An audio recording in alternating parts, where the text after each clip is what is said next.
جب تک آپ سائنس اور ٹیکنالوجی میں ترقی نہیں کرتے آپ دنیا کو آنکھیں دکھانے کے قابل نہیں ہوگے.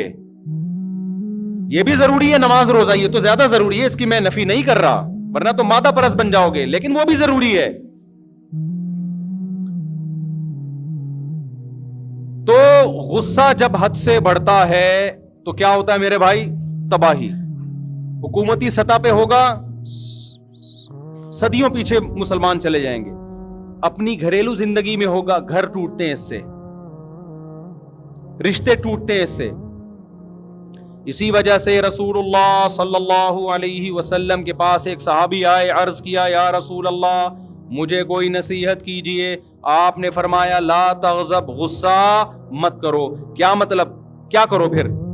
غصے پہ کنٹرول کرو, پھر سوچ بچار کے فیصلہ کرو, تمام پہلوؤں کو سامنے رکھ کے. غصے میں فیصلہ نہیں کرو. نبی صلی اللہ علیہ وسلم نے ایک صحابی کو دیکھا, دیکھیں ہر برائی کی ایک الٹ ہوتی ہے نا, ضد ہوتی ہے. ارے کنجوسی ہے نا, ایک برائی ہے نا کنجوس ہونا, اس کے اپوزٹ کیا ہے؟ سخاوت ہے نا.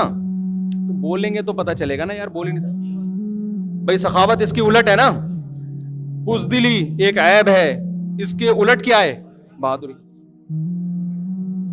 دیکھو کچھ لوگ بزدل بھی نہیں ہوتے, بہادر بھی نہیں ہوتے, نیوٹرل ہوتے ہیں, نارمل سے ہوتے ہیں. کچھ کنجوس بھی نہیں ہوتے لیکن سخی بھی نہیں ہوتے, نارمل سے ہوتے ہیں.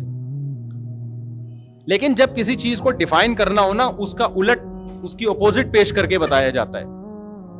غصہ جو ہے نا, غصہ, اس کا اپوزٹ کیا ہے؟ الحلم والاناہ, بردباری اور جلد بازی سے اجتناب. یہ غصے کا کیا ہے؟ الٹ ہے. کہ جب بھی آپ نے کوئی ڈیسیجن لینا ہو, کوئی فیصلہ کرنا ہو, غصے کو رکھو سائڈ.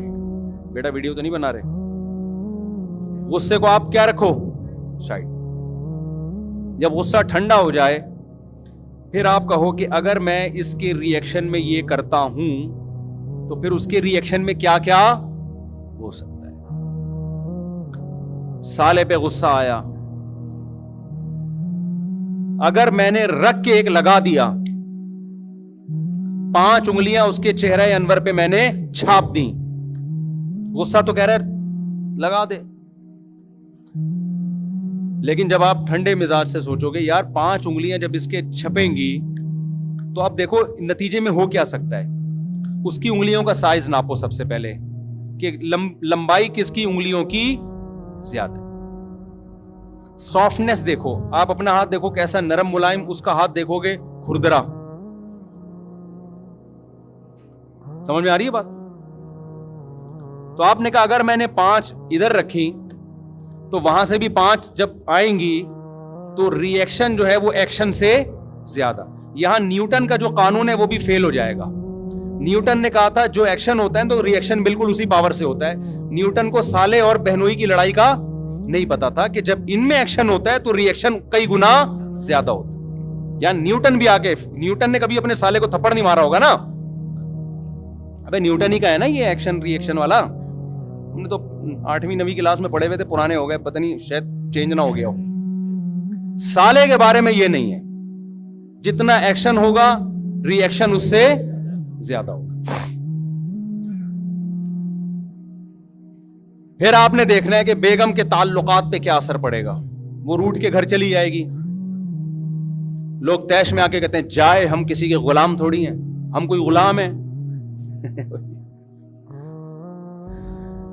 ہم کوئی غلام ہے. جائے, چلی گئی, 15 دن گزرے, 20 دن گزرے, اب آپ کو یاد آنا شروع. آپ نے 4 شادیوں کے بیان سنے ہوئے تھے کہ کوئی بات نہیں, ایک جائے گی 3 اور کر لوں گا. لیکن جب آپ رشتے لینے کے لیے گئے تو ٹھینگے کے علاوہ کچھ بھی نہیں مل رہا آپ کو. خالی جذبے سے تھوڑی ہو جاتی ہیں 4, اگلا بھی تو راضی ہو نا. اگلا کہاں راضی ہوتا ہے؟ اب آپ کہنا ادھر کے رہے نا, مفتی صاحب نے نہ ادھر کا چھوڑا نہ ادھر کا چھوڑا.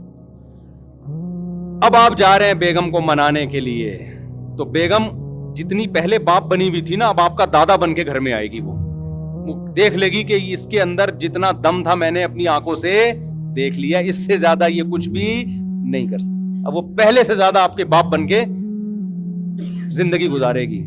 بولے گی اب اس کو دیکھ لیا, یہ اس سے زیادہ کچھ نہیں ہے, اس میں تپڑ نہیں ہے. تو بہتر نہیں تھا کہ پہلے ہی غلامی کر لیتے؟ کیا خیال ہے؟ پہلے ہی ایکسکیوز کر لیتے. جنہوں نے ایکسکیوز کیا نا بیگم کے سامنے, 100 سال جیے ہیں وہ. ایک آدمی کی عمر تھی 100 سال نا, تو 100 سال ایج تھی اس کی. سالگرہ کے موقع پہ لوگوں نے اس سے انٹرویو لیا کہ یار تم 100 سال تک کیسے زندہ ہو؟ اس نے کہا میں روزانہ 5 کلومیٹر واک کرتا ہوں پابندی کے ساتھ, جب سے میری شادی ہوئی ہے. یہ میری صحت کا راز ہے. حیرت کی بات ہے یار, 5 کلومیٹر کنٹینیو, اتنی مستقل مزاجی سے تم نے کر کیسی لی واک؟ کہتے جب میری شادی ہوئی تھی نا تو رخصتی میں پہلی رات کو ہی میرا بیوی سے ایگریمنٹ ہوا تھا کہ جب بھی ہماری لڑائی ہوگی, جس کی غلطی ہوگی وہ سوری بھی کرے گا اور سزا کے طور پر 5 کلومیٹر پیدل بھی چلے گا. کہہ رہے روزانہ ہماری لڑائی ہوتی ہے, آخر میں سوری بھی مجھے ہی کرنی پڑتی ہے, غلطی کا بھی مجھے اعتراف کرنا پڑتا ہے, اور 5 کلومیٹر مجھے چلنا بھی پڑتا ہے. تو اس چکر میں گھر بھی بسا ہوا ہے, اور الحمدللہ واکنگ کی وجہ سے 100 سال کا بھی ہو گیا. تو اگلے نے پوچھا کہ یار چل تو 100 سال کا ہو گیا 5 کلومیٹر چلنے کی وجہ سے, تیری بیوی بھی 100 سال کی ہونے والی ہے, وہ کیا کرتی ہے؟ اس نے کہا وہ بھی روزانہ میرے پیچھے 5 کلومیٹر چلتی ہے, یہ دیکھنے کے لیے کہ چل بھی رہا ہے کہ نہیں چل رہا. عورتیں نگرانی بہت کرتی ہیں نا, وہ یہ دیکھنے کے لیے چلتا ہے کہ چل رہا ہے کہ نہیں چل رہا. عقل مند آدمی تھا نا. اب ظاہر ہے روزانہ جب لڑائی ہو رہی ہے تو ضروری تو نہیں ہے کہ روزانہ اسی کی غلطی ہو, لیکن اس میں غصہ نہیں تھا, تبھی تو 100 سال جیا ہی ہے. اس نے کہا بھاڑ میں جائے, جس کی بھی غلطی ہے سوری کر لو, فائدہ کس کا ہو رہا ہے؟ اپنا ہی ہو رہا ہے. تو دیکھو کتنی لمبی زندگی. اگر یہ پہلے دن مار دھاڑ شروع کر دیتا اور بالآخر غیرت کی مثال قائم کر کے جاتا تو 50-55 میں اس کا انتقال ہو جانا. سمجھ رہے ہیں؟ تو غصہ جاری کرنے سے پہلے انسان دیکھ لے کہ اس کے سائیڈ ایفیکٹ زیادہ ہیں یا فائدے